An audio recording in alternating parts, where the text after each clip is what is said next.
দু নম্বর হলো সবচাইতে কম বেতনে যারা চাকরি করেন তারা কারা? ইমাম সাহেব। আপনারা অনেক জ্ঞানীগুণী মানুষ আছেন, বয়স্ক মানুষ আছেন, বিশেষ করে যুবকেরা আছেন, আপনাদের ইমামদের প্রতি লক্ষ্য রাখবেন। যে টাকাটা আমরা ইমামদের দিই, ভেবে দেখবেন যে ওই টাকাটা তার সংসারটা চলে কিনা। যদি বেইনসাফি করেন ইমামের উপরে, কিয়ামতের দিন আল্লাহর কাছে মসজিদ কমিটিকে সেদিন আসামির কাঠগড়ায় দাঁড়িয়ে থাকতে হবে। কমিটি বলছে আমাদের মসজিদে 10 বিঘা জমি আছে, 12 লাখ টাকা ক্যাশ আছে, আর ইমাম সাহেবের ঈদের দিনে 2000 টাকা বোনাস দেওয়ার ক্ষমতা নাই। আপনি কমিটির উপযুক্ত লোক না। মসজিদ কমিটি কারা কারা থাকবে আল্লাহ কোরআনে ঠিক করে দিয়েছে। একটু বলবো নাকি? আমি আমার কথা ইনশাল্লাহ একটাও বলবো না, আমার আব্বার কথা আমি একটাও বলবো না, আর আমার দাদুর কথা তো বলবোই না।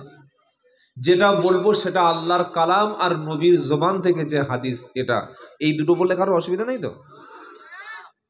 কেন আমি যদি শুধু ফুরফুরা শরীফের কথা বলি, যারা ফুরফুরার পছন্দ বলি কি, শুধু যদি তবলিগ জামাতের বই থেকে কথা বলি, যারা তবলিগ জামাতের কথা বলবে কি ভুলে গেল সব। তা আমি কোনো দল থেকে বলবো না, আমি কথা বলবো ইনশাআল্লাহ পবিত্র কুরআন থেকে। যেটা আল্লাহর বলেছেন, আল্লাহ রসুল বলেছেন, সেটা আপনাদের সামনে তুলে ধরবো। মানলে লাভ, আর না মানলে কিয়ামতের দিন কঠিন আযাব। পারা নাম্বার 10, পৃষ্ঠা নাম্বার 8, লাইন নাম্বার 9, আয়াত নাম্বার 18, সূরার নাম তাওবা। আল্লাহ বলছেন, ও মহল্লাবাসীরা, এটা পাঁচলা তো নাকি? দক্ষিণ পাঁচলা? ও দক্ষিণ পাঁচলার গ্রামবাসীরা, তোমরা মসজিদ তৈরি করেছো 12 লাখ টাকা, টাইলস বিছিয়েছো, এসি লাগিয়েছো, দামি সিলিং ফ্যান দিয়েছো, সুন্দর ডেকোরেটার্স করেছো, সাউন্ড সিস্টেম খুব সুন্দর করেছো, মসজিদে ঢুকলে জানটা ঠান্ডা হয়, কিন্তু ওই মসজিদের যোগ্য ইমাম আছে, মসজিদের সব কিছু ভালো, অজুখানা ভালো, মসজিদের বাথরুম ভালো, কিন্তু কমিটিতে কারা কারা থাকবে এটা একটু কোরআন থেকে জেনে নাও। কার থেকে জেনে নাও? এটা যদি কোনো মুফতি সাহেব ফতোয়া দেয়, তার দাঁত উড়িয়ে দেবে। এই মুফতি সাহেব, তুমি এসব বলছো কেন? চুপ করো। কোনো মাওলানা সাহেব বললে হুজুর এসব বলা যাবে না, চুপ করো। কিন্তু আল্লাহ বললে কি না বলতে পারবেন? ইন্নামা ইয়া'মুরু মাসাজিদাল্লাহি মান আমানা বিল্লাহি ওয়াল ইয়াউমিল আখির ও আকামাস সালাতা ও আতাজ যাকাতা ওয়া লাম ইয়াখশা ইল্লাল্লাহ। জোরে বলুন সুবহানাল্লাহ। গল্প নয়, বানানো কথা নয়, আল্লাহর পবিত্র কালাম, আল্লাহর কোরআন। বলুন সুবহানাল্লাহ। এই যে আয়াতটা বললাম, 10 পারা সূরা তাওবার 18 নম্বর আয়াত। আপনি এখনই যদি বাংলা কোরআন খোলেন, আমি যে ব্যাখ্যাটা করব ঠিক এইভাবেই লেখা আছে, মিলিয়ে দেখে নিতে পারেন। আর এই যে অক্ষরটা বললাম না, একটা অক্ষর আপনি পড়লেন কোরআনে, সঙ্গে সঙ্গে 10টা নেকি হলো। জোরে বলুন। আপনি পড়লেন, আপনার স্ত্রী বা আপনার ছেলে শুনলো, তারও সমান নেকি। জোরে হবে না?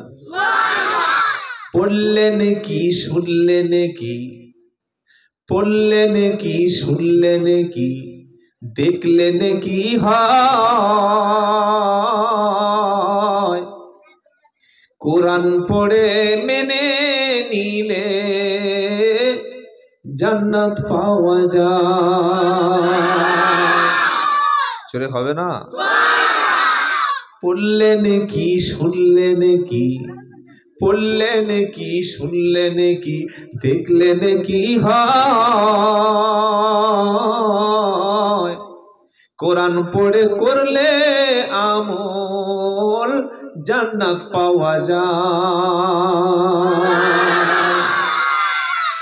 কি বিশাল কিতাব, যার প্রত্যেকটি কথা মুসলমানরা মানলে আল্লাহ সম্মান উপরে তুলে দেবে। তো সেই কোরআন বলছে, কারা তোমাদের মসজিদের সেক্রেটারি হবে, কারা মসজিদ চালাবে? শোনো, ইন্নামা ইয়া'মুরু মাসাজিদাল্লাহি মান আমানা বিল্লাহি ওয়াল ইয়াউমিল আখির ওয়া আকামাস সালাতা وآتى الزكاة ولم يخش إلا الله।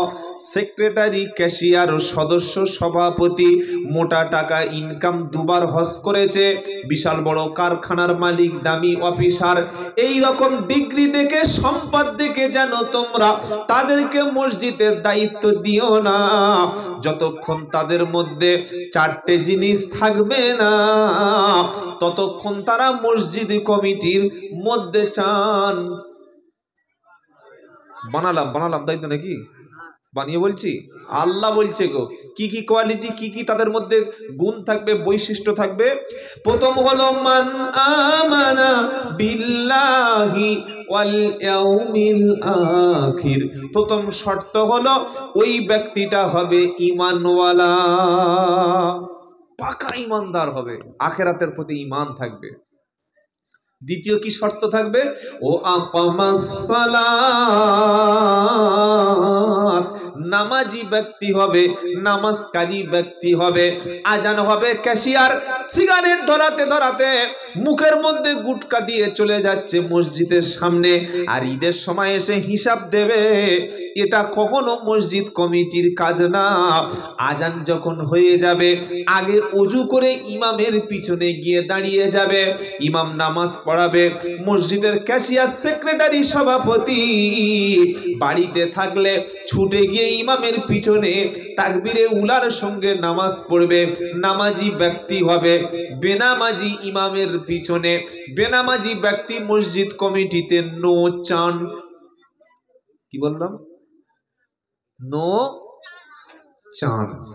বেনামাজির মসজিদ কমিটিতে নো চান্স। 3 নম্বর হলো ওয়াতা যাকাত। এই বাবা, এই ছেলে করো না বাবা, এই বাচ্চাটা কারেন্ট ফান্ড, এই একজন উঠো, বাংলা বুঝছো না নাকি? 3 নম্বর হলো ওয়াতা যাকাত, যাকাত দেনেওয়ালা হবে। হুগলি জেলার আরামবাগের খানাকুল বলে একটা থানা আছে, অনেকে জানেন।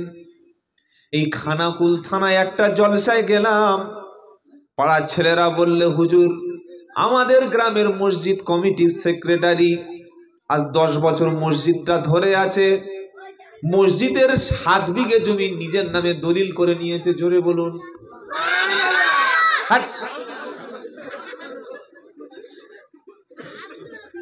জমি নিয়ে যাবে সোয়ান, কোথায় কি মাল লাগাতে হয় জানে না, কোথাকার মলম কোথায় দিচ্ছে দেখো। কি গো, যে মলম দিলে পশম উঠে যায় ওই মলম যদি মাথায় লাগিয়ে দেয়, কি বুঝতে পারলেন? কোথাকার মলম কোথায় দিচ্ছে ভেবে দেখেছ? পাগলা কোথাকার বাবাজিরা, আল্লাহ আল্লাহ ভাইরা, 7 বিঘা জমি মসজিদের জমি নিজের নামে দলিল করে নিয়েছে। আপনি ভাবুন, মুসলমানদের আল্লাহর দিকে ভয় আছে? জুমার দিন যে টাকাটা ওঠে পকেটে ঢুকে বাড়ি চলে যাচ্ছে। আরে হিসাব দে, বলছে আগের মসজিদের আগের যে ক্যাশিয়ার ছিল উনি হিসাব দিক, আমি হিসাব দেবো।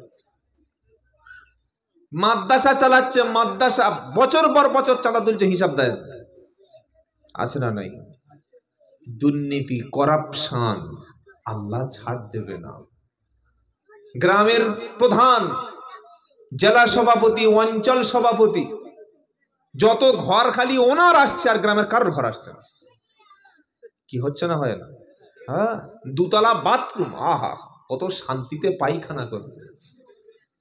আর গ্রামের মানুষ বৃষ্টি হলে ঠান্ডায় ঝরঝর করে জল পড়ছে, পানি পড়ছে, ঘর আর আসছে না, লিস্টে নাম নাই। কিয়ামতের দিন সবাই যখন জান্নাতে যাচ্ছে, প্রধান বলছে আল্লাহ জান্নাতের লিস্টে নাম নাই কেন? আল্লাহ বলছে গ্রামের মানুষের নাম নাই কেন? কি গো, গ্রামের যাদের ঘর পাওয়ার যোগ্য তাদের তো নাম নাই, তো তোমার নামটা জানা থাকবে কি করে? আল্লাহ আমাদের সবার প্রতি ইনসাফ করার তৌফিক দান করুক, সকলে বলুন আমিন। গরিবের উপরে অন্যায়ের বিন্দু পরিমাণ ইনসাফ যদি না করে, জুলুম যদি করে, কোনোদিন আল্লাহ তাকে ক্ষমা করবে না। এত বড় দাড়ি, মাথায় সেই রকম পাগড়ি আর সাদা পাঞ্জাবি, আর জিকির কি, মসজিদের কোনায় বসে নামাজ পাঠিতে মাগরিবের নামাজের পরে লাইট লিভিয়ে দিয়ে আল্লাহ আল্লাহ আল্লাহ আল্লাহ, ছাদ যেন ভূমিকম্প শুরু হয়েছে। মসজিদের ছাদ 5 বছর পরে সাঁতরাগাছি ব্রিজের মতো ফেটে গেছে। এই যে আল্লাহ আল্লাহ করে চিল্লালাম, ওই আল্লাহটা কি অন্তর থেকে হয়েছে না মুখ দিয়ে হয়েছে? কি গো, আল্লাহ যখন অন্তর থেকে হবে, তার হাতের দ্বারায় কোনো মানুষ কষ্ট পাবে না। আল্লাহ শব্দটা যখন অন্তর থেকে হবে, তার জবান দিয়ে কোনো মানুষকে কষ্ট দেবে না। আল্লাহ শব্দ যখন অন্তর থেকে হবে, তার প্রতিবেশী তার কাছে হাত পাতলে সহযোগিতা করবে। আল্লাহ শব্দ যখন অন্তর থেকে হবে, বিবি তার উপরে রাজি থাকবে, বাচ্চা তার উপরে রাজি থাকবে, সন্তান তার উপরে রাজি থাকবে, গ্রামের সব মানুষ তার উপরে রাজি থাকবে। ওই ব্যক্তিটা যদি মারা যায়, গ্রামের মানুষ চোখের পানি ফেলে কাঁদবে, পাশের প্রতিবেশী কাঁদবে, বলবে রব্বানা, লোকটির সাথে আমাদের কোনো বংশের সম্পর্ক ছিল না, রক্ত সম্পর্ক ছিল না, কিন্তু যখন বিপদে পড়েছি, যখন মুসিবতে পড়েছি, ওর কাছে গিয়ে যখন আমরা হাত পেতেছি, দেখে নাই যে আমরা কোন দলের, যখন বিপদে পড়েছি রব্বানা আমাদেরকে সহযোগিতার হাত বাড়িয়ে দিয়েছে।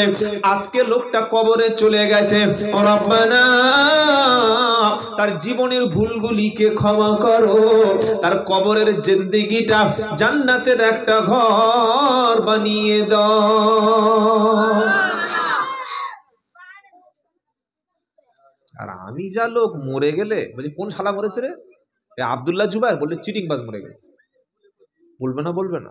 আমরা এত লোকের ক্ষতি করেছি, যার পাশে ঘর তার বাস করতে দেয় না। দুটো মুরগি পুষেছে গরিব মানুষ, মুরগি আপনারা পোষেন তো? মুরগি জীবনে এলাকায় মুরগি নেই নাকি? তা আপনারা মুরগি বলেছি যেন হা করে চেয়ে আছেন, মুরগি শোনেন। যদি বলতাম ডাইনোসর, তাহলে আলাদা জিনিস ছিল, যে ডাইনোসর পোষে কিনা, কি গো, বা হরিণ টরিন আছে কিনা। আমি তো হরিণ বলি, মুরগি। গরিব মানুষ দুটো মুরগি পুষেছে, হাঁস পুষেছে, ডিম খাবে বলে। দুপুর বেলা খেতে বসেছে, ওই বড় লোক পয়সাওয়ালা জালিম, মুরগিটা উড়ে গিয়ে ওর ঘরের সামনে পড়েছে, পাশে ছিল বড় একটা লাঠি, এমন জোরে মেরেছে, ক্যাঁক কোঁক, শেষ হয়ে গেল। কি গো, কি হলো? বলে শেষ হয়ে গেল। এটা হচ্ছে জালিম, অত্যাচারী। পাশে গরিব মানুষ বাস করে, এত উঁচু পাঁচিল তুলে দিয়েছে, হাওয়া বন্ধ করে দিয়েছে, কোনো হাওয়া বাতাস কিচ্ছু নেই। জান্নাতে যাওয়া যাবে? কখনো না। নামাজ, রোজা, হজ, যাকাত, কোরআন তেলাওয়াত, তাবলীগ, ফুরফুরায় পীর সাহেবের মুরিদ হওয়া, তাবলীগ জামাতে যাওয়া, এগুলো দুনিয়ার কাজ। কিন্তু মানুষের সঙ্গে খারাপ আচরণ যারা করবে, মানুষকে যারা কষ্ট দেবে, মানুষের প্রতি বেইনসাফ করবে, কখনোই তারা জান্নাতে যাবে না, যদি যার উপরে জুলুম হয়েছে সেই ব্যক্তি না ক্ষমা করে। কি বললাম মনে থাকবে বাবা? সেই ব্যক্তিকে ক্ষমা করতে হবে। 4 নম্বর মসজিদ কমিটির মধ্যে সেই ব্যক্তি থাকবে ওয়ালাম ইয়াকশা ইল্লাল্লাহ, আল্লাহ ছাড়া যার দিলের মধ্যে কোনো মানুষের ভয় থাকবে না। এই 4টি কোয়ালিটি, ইমানদার, নামাজি, যাকাত দেনেওয়ালা ব্যক্তি, আর আল্লাহকে সবচেয়ে বেশি ভয় করবে, এরকম খোদা ভীরু পরেশগার ব্যক্তি থাকবে মসজিদ কমিটিতে। বলুন সুবহানাল্লাহ। এই আয়াতটা কালকের মসজিদের গায়ে একটা কাগজ মেরে লিখে দেবেন, দেখবেন আপনার গুলি করে মেরে দেবে। এটা কি লিখেছিস? কি গো, আল্লাহ বলেছে, আমরা জানি না। বাবাজিরা, আল্লাহ ভাইরা, জ্ঞানী জোড়েরা, সুদী মানুষেরা, আল্লাহ আমাদের প্রত্যেক মসজিদে যেন ভালো ভালো লোক, মসজিদ দ্বারা ভালো লোকের দ্বারা মসজিদ পরিচালনা হয়, সকলে জোরে বলুন আমিন। এবার আলোচনা শুরু করি নাকি? মানে এখন শুরু হয় নাই? কি গো, একটা একটা করে বলবো, আমল করব, বলুন ইনশাআল্লাহ। একজন মুমিন ব্যক্তির চরিত্র কেমন হবে, একজন ইমানদারের চরিত্র কেমন হওয়া উচিত, একটা মুসলমানের স্বভাব চরিত্র আখলাক কেমন হবে, সেটা আমরা কোরআনুল কারীম থেকে জানবো, বলুন ইনশাআল্লাহ। প্রথম ইমানদারের চরিত্র কেমন হবে জানেন? পারা নাম্বার 19, পৃষ্ঠা নাম্বার 4, লাইন নাম্বার 6, আয়াত নাম্বার 64, সূরার নাম ফুরকান। আল্লাহ বলছেন একজন ইমানদার ব্যক্তির বৈশিষ্ট্য প্রথম কেমন হবে। ওয়া ইবাদুর রহমানিল্লাযীনা ইয়ামশুনা আলাল আরদি হাওনা ওয়া ইদা খাতাবাহুমুল জাহিলুনা ক্বালু সালামা ওয়াল্লাযীনা ইয়াবীতুনা লিরাব্বিহিম সুজ্জাদাও ওয়া কিয়ামা। ইমানদারের মধ্যে প্রথম যে গুণ থাকবে নরম স্বভাবের, কথার আগে হাত চালাবে না, কি গো, মানুষকে তেড়ে যাবে না, লোকের সামনে বড় বড় কথা বলে অপমান করবে না, কেউ তার সঙ্গে কোনো অন্যায় করলে সে ব্যক্তি ক্ষমা করে দেবে, বিবি ভুল করলে ক্ষমা করবে, ভাই ভুল করলে ক্ষমা করবে, আত্মীয় স্বজন তার সঙ্গে খারাপ আচরণ করলে নরমভাবে নরম ব্যবহার করবে, গরম হবে না। ইমানদারদের প্রথম বৈশিষ্ট্য হলো লোকটার মধ্যে ধৈর্য থাকবে, লোকটার মধ্যে সবর থাকবে, লোকটার মধ্যে নরম ভাব থাকবে, তিনি মানুষকে ক্ষমা করতে শিখবে। কেউ যদি তাকে গালাগালি করে সেও গালাগালি করে আদায় করে নেবে, তাই তো নাকি? কি বলছেন না কেন? কেউ যদি আমার গাল দেয়, তুই উমুকের ছেলে, কুকুরের বাচ্চা বা শুকরের বাচ্চা, আমি তার জন্য হাত তুলে দোয়া করবো নাকি? কি বলছেন? 14টা বলে নেব, এটা তো আমাদের স্বভাব, 14টা বলে নেব। আর আল্লাহর নবীকে গালাগালি করা হয় নাই, আপনারা জানেন না? নবীর বিরুদ্ধে প্রথম যে গালাগালি, নবীর বিরুদ্ধে মক্কার কুরাইশরা তারা যে শব্দ প্রথমে ব্যবহার করেছে, তারা নবীকে দেখলেই বলতো পাগল। কি বলতো? বলে কি করে জানলেন? আপনি কি ছিলেন? পারা নাম্বার 14, পৃষ্ঠা নাম্বার 1, লাইন নাম্বার 6, আয়াত নাম্বার 7, আল্লাহ পাক শোনাচ্ছে, ওয়াকালু ইয়া আইয়ুহাল্লাযী নুজ্জিলা আলাইহিদ যিকরু ইন্নাকা লামাজনুন। তারা বলতো আল্লাহর কালাম যার উপরে নাজিল হয়েছে, আল্লাহ কোরআন যে নবীর কাছে পাঠিয়েছে, সে পাগল ছাড়া অন্য কিছু না। একটা ভালো মানুষ রাস্তা থেকে হেঁটে যাচ্ছে, এই সামনে ঘুরে সকল বলছে পাগল যাচ্ছে, আবার কিছু দূর গেল বললো পাগল যাচ্ছে, আবার কিছু দূর গেল আবার বলছে পাগল যাচ্ছে। পাড়ার বেশিরভাগ লোক যদি তাকে পাগল বলে, লোকটাকে সকলে কি বলবে? পাগল বলবে না? কি বলছেন? মক্কার মানুষেরা নবীকে গালাগালি শুরু করতে লাগলো, অপমান শুরু করে দিতে লাগলো। যেখানে নবীর সঙ্গে দেখা হতো, আবু জাহেল প্রত্যেকটা বাসায় ঘুরে ঘুরে, প্রত্যেকটা পল্লীতে, প্রত্যেকটা বস্তিতে ঘুরে ঘুরে বলে দিয়েছে, মুহাম্মদ যখন যাবে সাল্লাল্লাহু আলাইহি সাল্লাম, তাকে যখন তোমরা দেখতে পাবে সঙ্গে সঙ্গে বলবে মুহাম্মদ পাগল। বলুন নাউজুবিল্লাহ। যেখানে দেখবে বলবে পাগল। আমার নাম মুহাম্মদ আব্দুল্লাহ জুবায়ের, আমার বাড়ি বারাইপুরের চাম্পাহাটি। ধরুন এই আমাদের এই যে কটা ছেলে কমিটির আছে, এরা এখন ওই দাওয়াত করতে, ফোনেই কথা হয়েছে, আমার তো যাওয়া হয়নি, তো এরা বললো হুজুরের বাড়ি একবার যাবো দাওয়াত করতে। নেমেছে এখান থেকে ট্রেন ধরে, শিয়ালদা থেকে চাম্পাহাটি নেমেছে, নেমে বলছে আচ্ছা এই জুবায়ের সাহেবের বাড়িটা কোথায়? বলে কি বলে, কি বললে? জুবায়ের ও তো পাগল। তাই নাকি? বলে হ্যাঁ, পাগলকে দাওয়াত করতে আসছো? ছেলেরা বললো এত দূর থেকে এসেছি, দেখি যাই আর একটু সামনে যাই। অটো ধরে গিয়েছে, স্টেশন থেকে আমার বাড়ি 1 কিলোমিটার 1.5 কিলোমিটার। নেমেছে, নেমে বলছে আচ্ছা আব্দুল্লাহ জুবায়ের বাড়িটা কোথায়? বলে ওই বাড়িটা। তো বলে তো পাগল। কি বলছো? হ্যাঁ জানো না, পুরো খ্যাপা পাগলও। ছেলেদের মন খারাপ হয়ে গেছে। বাড়িতে ঢোকার আগে দেখছে একটা পাকা নামাজি, সাদা দাড়ি আর কপালে কালো দাগ। ছেলে বলছে আসসালামু আলাইকুম। ওয়ালাইকুম আসসালাম। দাদা ভালো? হ্যাঁ। বলে আব্দুল জুবায়ের বাড়ি কোন? বলে কেউ ওই সেই যে বক্তব্য করে? বলে হ্যাঁ। এবার আমার ছবি দেখাচ্ছে, এই মানে তো সর্বনাশ, তো ফাঁকা পাগল, ফুল ম্যাড। ও দাউদ করে কি করবে? এই 3 জন 4 জন যদি পাগল বলে, এই ছেলেরা যাবে? আরে বলছেন না কেন? খবরদার যেও না যেন পুরো পাগল, একদম ফুল পাগল। ঠিক এই কাজটা আবু জাহেল মক্কায় শুরু করলো। প্রত্যেকটা মহল্লায় গিয়ে গিয়ে বলল, যেই নবীকে দেখতে পাবি বলবি পাগল যাচ্ছে, ওই পাগল যাচ্ছে। নবীকে অপমান করার জন্য প্রত্যেকটা মহল্লায় গিয়ে আবু জাহেল বলল, যখন মোহাম্মদকে দেখবে পাগল বলে চিৎকার করে চেঁচামেচি করবে। যখন তোমরা পাগল বলতে শুরু করবে, আর তখন মোহাম্মদের কাছে কেউ যাবে না। মুহাম্মদ সাল্লামের দল থেকে মানুষকে সরানোর জন্য, ইসলামকে শেষ করে দেওয়ার জন্য, মানুষ যাতে মুসলমান না হয়, মানুষ যাতে কোরআন না পড়ে, মানুষ যাতে নবীর হাতে হাত দিয়ে রসুলের আশিক না হয়ে যায়, মুসলমান না হয়ে যায়, সর্বপ্রথম নবীকে গালাগালি করতে লাগলো, অশ্লীল কথা বলতে লাগলো। তারা প্রচার করলো মুহাম্মদ পাগল। নাউজুবিল্লাহ বলুন। আচ্ছা, আল্লাহর নবীকে মানুষ পাগল বলবে আর আল্লাহ দেখবেন নাকি? চুপচাপ দেখবেন? কি গো, আল্লাহ বাদ জবাব দিচ্ছেন, কি বলছেন? মা আনতা বিনিইমাতি রাব্বিকা বিমাজনুন। এটা 29 পারা সূরার নাম কলম। শুনছেন আপনারা? আল্লাহ বলছেন নুন।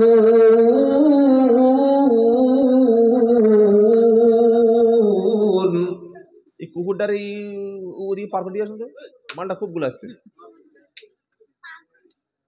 নুন ওয়াল কলামি ওমা ইয়াসতুরুন মা আনতা বিনিইমাতি রাব্বিকা বিমাজনুন ওয়া ইন্নাকা লাআলা খুলুকিন আযীম।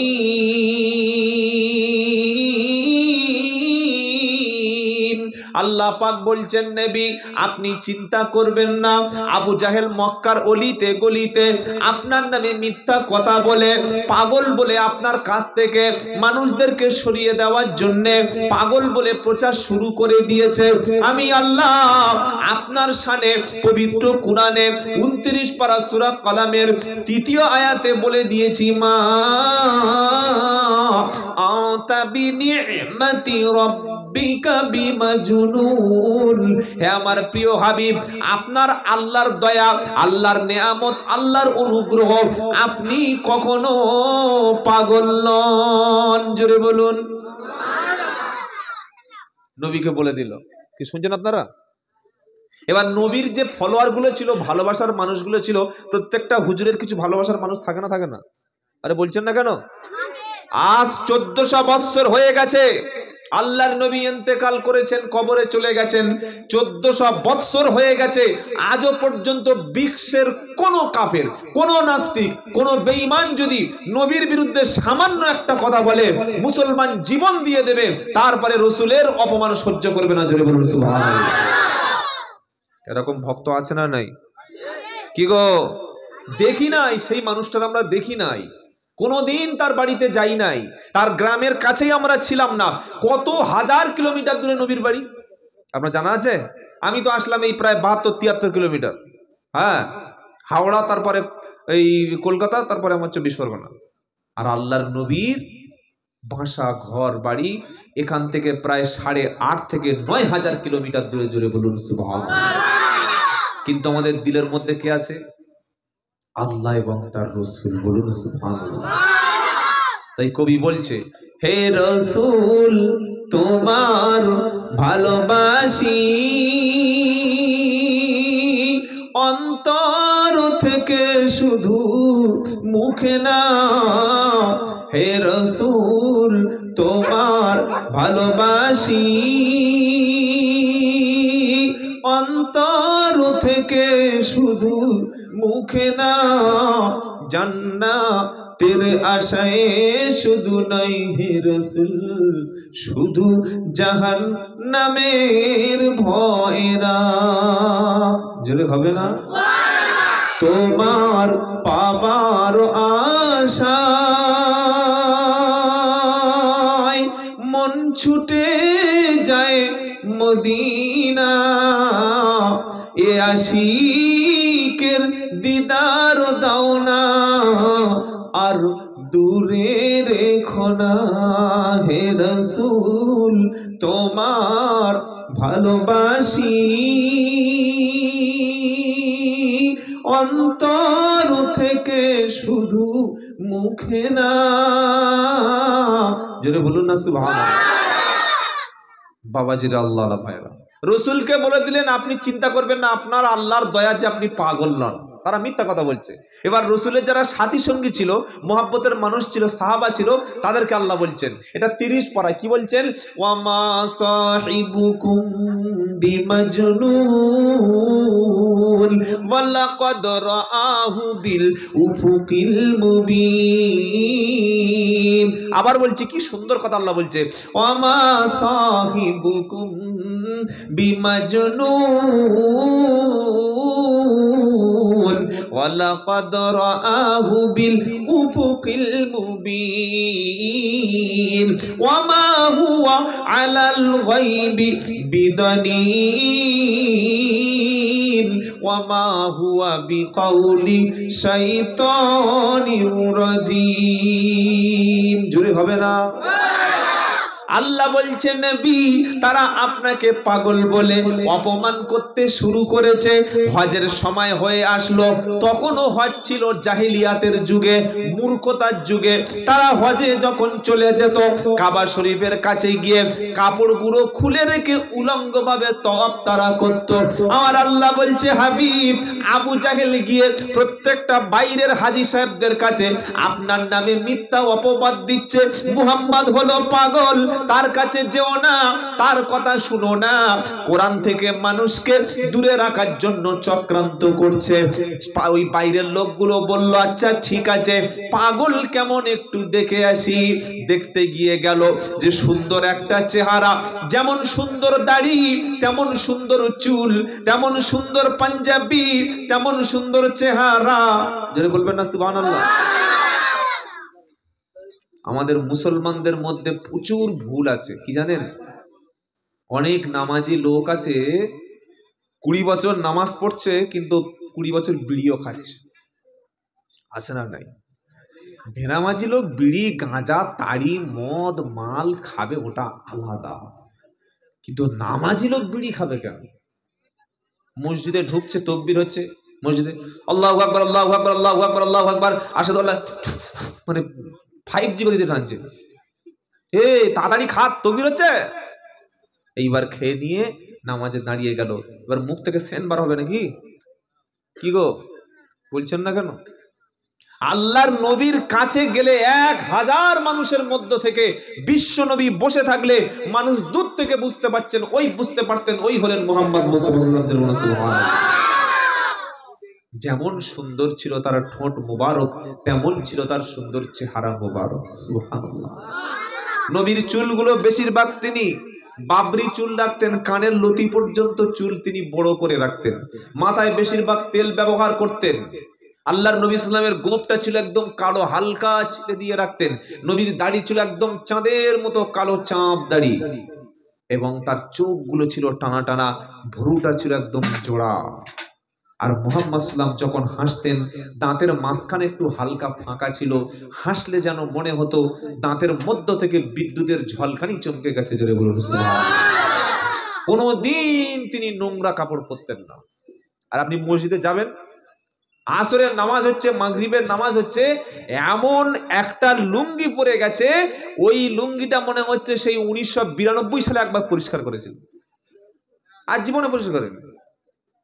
আর যে জামাটা পরে গেছে, ওই জামা যদি কোনো অসুস্থ লোকের নাকে শুইয়ে দেওয়া হয়, সঙ্গে সঙ্গে হার্ট অ্যাটাক করে। এত ঘামের গন্ধ, কি বুঝলেন? আর টুপিটা বলে লাভ নেই, হাঁড়ির নেতার চাইতে আরো খারাপ, এত বাজে টুপি। যেই নামাজ পড়ে আর মাথায় তেল মাখে, তা আবার সর্ষে তেল, কি বুঝলেন? ওই তেল টুপিতে উঠে গেছে, আর নামাজ হয়ে গেছে কোথায়? কোথায় ঢুকেছে টুপি? পকেটে ঢুকে নিয়েছে। আবার নামাজের সময় টেনে বার করে ফুঁক দিচ্ছে, ঠিক করছে। এবার করে মাথায় দিয়ে দিল, এখন চেপে চেপে বসিয়ে দিয়েছে, বুঝলেন। এই টুপিটা কমপক্ষে 40 বছর কাজে নেই। তাই বিয়ের সময় একবার টুপি ধুয়েছিল, এবার টুপি ধুইনি। চিন্তা করুন, আপনি মসজিদে দেখবেন বেশিরভাগ লোক নামাজি লোকের পাঞ্জাবির অবস্থা আর এই লুঙ্গির অবস্থাটা দেখবেন, ছি ছি ছি, আহা। পবিত্র পরিষ্কার পরিচ্ছন্ন ইমানের অঙ্গ, বলুন সুবহানাল্লাহ। এজন্য ইসলাম বলছে নখ ছোট করো, গোপ ছোট করো, শরীরের অবাঞ্ছিত পশম যেগুলো কাটতে হয় সেগুলো কেটে ফেলো, সব সময় পাক সাফ অবস্থায় থাকো। এনি টাইম তোমার কাছে মালাকুল মউত চলে আসবে, আসার আগে কিন্তু তোমার ফোনে কোনো মেসেজ কি গো আসবে? হ্যাঁ, আসার কোনো সুযোগ নাই। আপনার ফোনে 28 দিনের রিচার্জ, মাস শেষ হওয়ার 2 দিন আগে বারবার সিগন্যাল দিচ্ছে ফোনের টাকা শেষ। কি দিচ্ছে না? দিচ্ছে না? হ্যাঁ। আপনার ইলেকট্রিক বিল আসলে, বিল পেমেন্ট করলে ফোনে একটা মেসেজ চলে আসে। গাড়ির ইন্স্যুরেন্স শেষ হয়ে গেলে ফোনে একটা মেসেজ আসে। কিন্তু মালাকুল মউত যখন আসবে আগে থেকে বলবে, ভাই আমি সাঁতরাগাছি পার হচ্ছি, রেডি হ। তাই তো নাকি? কি ফোন করবে না? ওই আপনার আজরাইল ফোন করবে তো, হ্যালো কে? ওই ছাত্তার, এই রেডি হ, আমি আসছি, 5 লাখ নেমেছি, বলবে নাকি? আসবে আর বলবে চল। বলে দাঁড়া, গা ধুয়ে আসছি, বললে গা পরে ধুবি, আগে চল। পেশাবখানায় ঢুকেছে, দাঁড়িয়ে পেশাব করছে, সবে চেনটা খুলেছে, 2 ফোঁটা পেশাব ফেলছে, আল্লাহ বলছে ধর, বলছে পেশাব করছে, বলে ওই অবস্থায় চেপে ধর। হয় না, হয় না। পেশাব করার সময় দেবে না, তার নাম আজরাইল। সকলে তৈরি থাকবো ইনশাআল্লাহ। অন্তত নামাজের সময় পোশাকটা ভালো হোক। নামাজের সময় মুখে গুল নামাজ পড়তে চলে গেছে, তামাক মুখে নামাজ পড়ছে। আর বাড়ির মেয়েদের কথা বললাম না, কি যে পচা কাপড়ে নামাজ পড়ে, দুর্গন্ধ, গায়ে ময়লা নোংরা, আল্লাহু আকবার, ছি ছি ছি। মক্কার মানুষগুলো আল্লাহর নবীকে দেখতে গেল, তারা বলল পাগল একটু দেখে আসি। যখন নবীর কাছে গেল, তারা শুনতে পেল বিশ্ব নবী হাবিবুল্লাহ মুহাম্মাদুর রাসূলুল্লাহ সাল্লাল্লাহু আলাইহি সাল্লাম সুন্দর কোরআন তেলাওয়াত করছে। ওই কোরআনটা যখন তাদের কলিজার মধ্যে গেল, সঙ্গে সঙ্গে তারা কান থেকে আঙ্গুলগুলো খুলে ফেলল। কোরআন শুনতে শুনতে কিছুক্ষণ পরে তাদের অজান্তে নিজেদের অজানার মধ্য থেকে তারা যখন নবীর দিকে তাকালো, বলল আবু জাহেল মিথ্যাবাদী। আবু জাহেল বলেছে মুহাম্মদ পাগল, কিন্তু না, আমরা পাগল দেখেছি। পাগল রাস্তায় পড়ে থাকে, ময়লা খায়, ময়লা মাখে শরীরে, চুলগুলো বড় বড়, গোঁফ দাড়ি ঠিক থাকে না, ফাটা জামা কাপড় পরে, কখনো উলঙ্গ হয়ে থাকে, গায়ে নোংরা থাকে। কিন্তু বিশ্ব নবী মুহাম্মদ মুস্তাফা সাল্লাল্লাহু আলাইহি সাল্লামের কাছে গিয়ে তারা দেখলেন নুরানি চেহারা, মাথায় সুন্দর পোশাক, মাথায় সুন্দর পাগড়ি, আর সাদা পাঞ্জাবি পরে বসে আছে। আল্লাহর নবী সব সময় তিনি সাদা পোশাক পরতেন বেশি। নবী বললেন তোমরা সাদা পোশাক পরো। এই সাদা পোশাকটা হলো মাইয়াতের পোশাক। মাইয়াত হয়ে গেলে আর কালো পাঞ্জাবি, আর নীল পাঞ্জাবি, আর ডিজাইনের কাপড় দেবে না, আর কোন রকমের গেঞ্জি দেবে না, একটাই মাত্র কালার দেবে। ওই কালারটার নাম হলো সাদা পোশাক। কি গো বাবাজিরা, সাদা পোশাকটা বেশি পরতেন নবী, এটা নবী পছন্দ করতেন। আর কিছু কিছু মৌলবী দেখেছি যা পাঞ্জাবি পরে এসছে, মনে হচ্ছে জানো ওটা ওই প্যান্ডেলের কাপড়। কি বুঝলেন? মাথায় পাকড়িটা একদম টাটকা লীল একটা, আর লুঙ্গি পরে যেন মেয়েদের সেই তোলা শাড়ি। নবীর হাদিস পড়েনি নাকি? সাদা পাঞ্জাবি পরে না।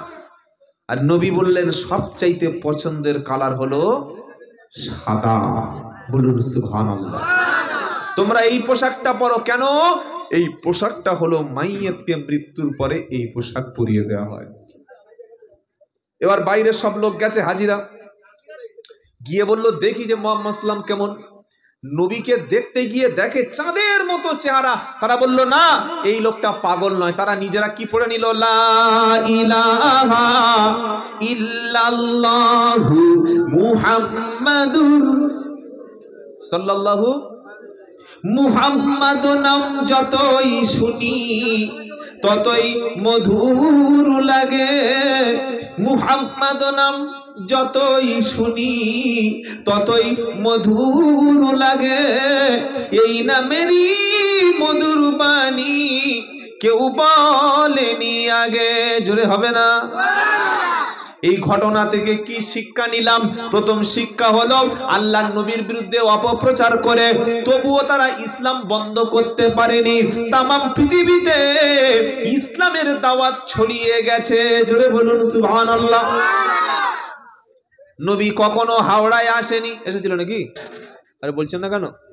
হুগলিতে আসেনি, কখনো পশ্চিম বাংলায় আসেনি, কখনো ভারতবর্ষে আসেনি, বাংলাদেশে যায়নি, পাকিস্তানে যায়নি, আফগানিস্তানে যায়নি, শ্রীলঙ্কায় যায়নি, আল্লাহর নবী নিউজিল্যান্ডে যায়নি, অস্ট্রেলিয়ায় যায়নি, চায়নাতে যায়নি, রাশিয়াতে যায়নি। কিন্তু বিশ্বের জমিনে প্রত্যেকটা দেশে আল্লাহর নবীর ভালোবাসার মানুষ, ইমানের কলেমা পড়া মানুষ, মুসলমান সব দেশে ছড়িয়ে গেছে।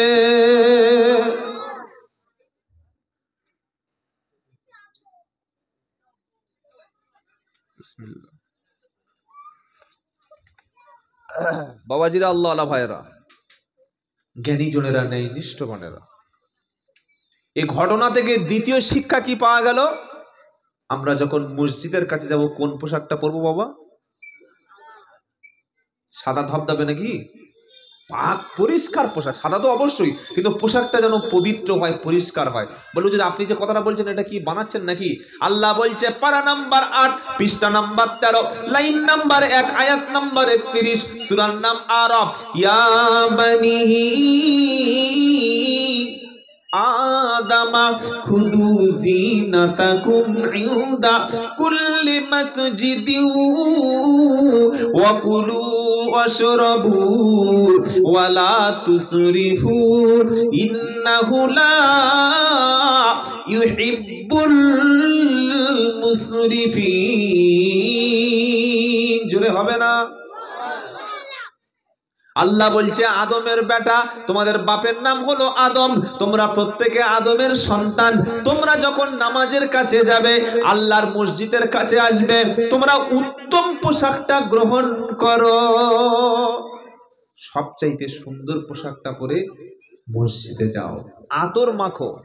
আমরা তো বিয়ের সময় আতর মাখি, আর জুমার দিন আর ঈদের দিন আল্লাহর নবী 24 ঘন্টা সব সময় তিনি খুশবু মাখতেন, আতর পছন্দ করতেন। বলুন সুবহানাল্লাহ। নবীজি মেসওয়াক করতেন। মেসওয়াক, মেসওয়াক বোঝেন? মেসওয়াক কি গো? দাঁতন আছে পকেটে, বিড়ি ঠিক রেখে দিয়েছি, দাঁতন নাই। আহা হা, দাঁতন করতেন। ঘুম থেকে উঠেই নবী মেসওয়াক করতেন। ঘরের মধ্যে ঢুকলে দাঁতন করতেন, নামাজের আগে দাঁতন করে নিতেন, কোরআন তেলাওয়াতের আগে দাঁতন করে নিতেন। আর আমাদের দুই একজনের দাঁত সর্বনাশ, ইঁদুরের চাইতে খারাপ, এত বাজে কালার হয়ে। দাঁত বার করলে বউ বলছে তুমি আর দাঁত দেখানি, চুপ, তোমার দাঁত খুব ভালো না, মেজে মেজে পরিষ্কার। কবে যে দাঁত মেজেছিল আল্লাহ জানে। ওই সকালবেলা ব্রাশ নিয়ে আর বুকের মধ্যে দিয়ে ঘর করে টান দিয়েছে, ওতেই হাফ মারি শুকিয়ে গেছে। মেসওয়াক করবেন, আপনার চেহারায় নূর আসবে, ঈমান নিয়ে মৃত্যু হবে। মেসওয়াকের সবচাইতে বড় ফজিলত হলো আপনার কিয়ামতের দিন আল্লাহ আপনার চেহারায় নূর দান করবে। বলুন সুবহানাল্লাহ। মুখের মধ্যে মাউথ ক্যান্সার বন্ধ হবে, এটা হচ্ছে মেসওয়াকের ফজিলত। যাই হোক, তাহলে নবীকে পাগল বলে অপমান করার চেষ্টা করলো। আল্লাহ বলে না, নবী পাগল নয়। এইবার তারা কি করলো? মক্কার এই সমস্ত কাফের কুরাইশগুলো আল্লাহর নবীকে আরেকটা প্রচার শুরু করে দিল। তারা বলল যে হযরত মুহাম্মদ সাল্লাল্লাহু আলাইহি ওয়াসাল্লাম তিনি যেটা করছেন আমাদের বাপ দাদাদের অপমান করছে। কি করছে? বাপ দাদাদের। কাবা শরীফের মধ্যে ছিল 360টা মূর্তি। কটা? আচ্ছা, যারা কথা বলছে একটু আস্তে বলতে বলুন, তো পাশেই তো জলসা শুরু করে দিয়েছে। কাবা শরীফে ছিল 360টা। নবী দেখলেন 360টা মূর্তি। আল্লাহর নবী ইসলাম বললেন রব্বানা, এখন আমি কি করব? কি গো, আপনার মসজিদে যদি সকালবেলা ফজরের সময় গিয়ে দেখেন যে মসজিদে এরকম ছোট বড় মাঝারি ধরনের 60-70টা মোটামুটি মূর্তি আছে, আপনি কি করবেন? বলছেন না কেন? আল্লাহর ঘরের মধ্যে 360টা মূর্তি কারা বানিয়েছে? মক্কার কুরাইশরা। কেন বানিয়েছে? ঈসা নবী দুনিয়া থেকে চলে যাওয়ার পরে 600 বছর 570 বছর কোনো নবী ছিল না। আমার কথা বুঝতে পারছেন কি বললাম? নবী ঈসা আলাইহিস সালাম যখন চলে গেছে, ঈসা নবী চলে যাওয়ার পরে 550 বছর পৃথিবীতে কোনো নবী নাই। আচ্ছা, আপনারা যে মুসলমান, আমরা যে মুসলমান, এই মুসলমান হওয়ার পিছনে কাদের অবদান বলতে পারবেন? যে কাদের মেহনত বলতে পারবেন বাবা? আলেম, ওলামা, হাক্কানি ওলিরা, মাদ্রাসার শিক্ষকরা, মসজিদের ইমামরা, আল্লাহওয়ালারা, হাক্কানি পীরেরা, দাওয়াত ও তাবলীগের সাথীরা, এরা মেহনত করছে। হাক্কানি পীরেরা তারা দরবার থেকে বসে, তাবলীগ জামাতের লোকেরা মসজিদে মসজিদে গিয়ে, আলেমরা মসজিদে ইমামতি করে, শিক্ষকরা মাদ্রাসা থেকে ছাত্রদেরকে পড়িয়ে ইমাম তৈরি করছে না, করে না? আরে বলছেন না কেন? সবাই তো পরিশ্রম করছে মাঠে, দিন রাত পরিশ্রম করে। তবে ইসলামটা আছে, তবে আপনার মাথায় টুপি, তবে আপনি বিসমিল্লাহ বলে হালাল জবাই করে খাচ্ছেন, তবে আপনি বিয়ে করছেন, তবে আপনি মদ খাচ্ছেন না, তবে আপনি ইমানের উপরে আছেন। আর আলেমরা যদি সব শেষ হয়ে যায়, মসজিদে যদি ইমাম না থাকে, মাদ্রাসায় শিক্ষক না থাকে, কোরআন পড়ানোর, গরু জবাই করা, বিয়ে পড়ানোর, জানাজা পড়ানোর লোক যদি না থাকে, শুধু যদি আলেম না থাকে, কটা ক্ষতি হবে দেখবেন। এই যে কি বলছি বুঝতে পারলেন না? আলেম যদি সমাজে না থাকে কি ক্ষতি দেখবেন? 1 নম্বর ক্ষতি হলো বাচ্চা হবে, কিন্তু বাচ্চা হবে হারামজাদা। বলে হারামজাদা গালাগালি করছেন? আরে যে বিয়েতে বিসমিল্লাহ নাই, যে বিয়েতে বিয়ে পড়ানো হয় না, পরের বউকে এনে সংসার করে পেটে বাচ্চা আসে, ওটা হালাল বাচ্চা না হারাম বাচ্চা? জোরে বলুন। বিয়ের আগে যদি কেউ মা হয়, ওই বাচ্চাটা হালালের বাচ্চা না হারামির বাচ্চা? কি বুঝলেন বলেন? আপনার মেয়ের বিয়ে হবে, ছেলেটার বাড়ি উলুবেড়িয়া, ছেলেটার বাড়ি পাঁশকুড়া, ছেলেটার বাড়ি নিবড়া। যে ছেলেটা নিবড়া থেকে বিয়ে করতে আসলো, বিয়ের দিন খাওয়া দাওয়া হয়ে গেল, এবার আপনার মেয়ের সঙ্গে ছেলেটার বিয়ে পড়াবে ডাক্তার। ডাক্তার বিয়ে পড়ায় তো? কে পড়ায়? এই হাই স্কুলের প্রধান মাস্টার না? হাই স্কুলের মাস্টার, রাজমিস্ত্রি, কাঠের মিস্ত্রি, প্রধান সাহেব, এদের ক্ষমতা নাই।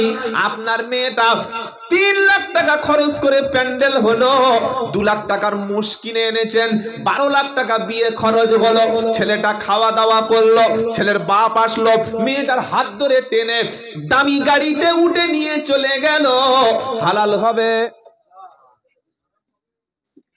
কি গো বলছেন না কেন? কি হবে? শুধু হারাম, পুরো হারাম। ওই মেয়েটার গায়ে হাত দেওয়া জায়েজ আছে? আর হাত দিয়ে একবার দেখো, থোপ না উড়িয়ে দেবে। এই হারাম, তোর বিয়ে হয়নি, তুই হাত দিচ্ছিস মানে কি? বলবো না, বলবো না। হুজুর এবার চলো, খাওয়া দাওয়া হয়ে গেছে, আমার মেয়ের বিয়েটা তুমি, মেয়ের বিয়েটা পড়িয়ে দাও। হুজুর এসে কি করে? এইরকম বড় একটা মেশিন বার করে, নাকি ছুরি বার করে। হুজুর এসে কি করে? দুজন সাক্ষীকে সামনে রাখে, ছেলে বলল রাজি, মেয়ের বাপ বলল রাজি।